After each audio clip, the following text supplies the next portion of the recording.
Hello guys, welcome back to my channel. ఈరోజు ఎంతో టేస్టీగా పెప్పర్ ఎగ్ దోశ ఎలా వేసుకోవాలో చూపించబోతున్నాను. ఒక బౌల్ తీసుకొని దాంట్లో 4 ఎగ్స్ బీట్ చేసి వేసుకోండి. ఇప్పుడు దాంట్లో tablespoons pepper, half tablespoon పసుపు, రుచికి తగినంత ఉప్పు, half tablespoon ginger and garlic paste వేసి మొత్తం అంతా కలిసేలా కలుపుకోండి. బిగ్ సైజ్ టమాటో అండ్ పచ్చిమిర్చిని సన్నగా చాప్ చేసుకొని యాడ్ చేసి మొత్తం అంతా కలిసేలా మరొకసారి కలుపుకోండి.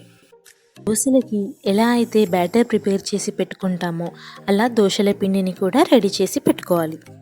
స్టవ్ ఆన్ చేసుకొని పెనం పెట్టుకొని పెనం హీట్ అయ్యాక దానిపైన 2 గరిటెల దోశ పిండిని స్ప్రెడ్ చేసుకోవాలి. ఎగ్ దోశకి ఎప్పుడైనా నార్మల్ దోశలా సన్నగా పేపర్లా కాకుండా దోశని కొంచెం తిగ్గానే వేసుకోవాలి. దోశ చుట్టూ 1 టేబుల్ స్పూన్ ఆయిల్ వేసుకోవాలి. దోశ పిండిని రౌండ్గా స్ప్రెడ్ చేసుకున్నాక దానిపైన పచ్చిగా వైట్ లేయర్ లేకుండా దోశ పైన అంతా బబుల్స్ వచ్చి మగ్గిపోనివ్వాలి. ఇప్పుడు ప్రిపేర్ చేసి పెట్టుకున్న ఎగ్ బ్యాటర్ని దోశ పైన స్ప్రెడ్ చేసుకోవాలి.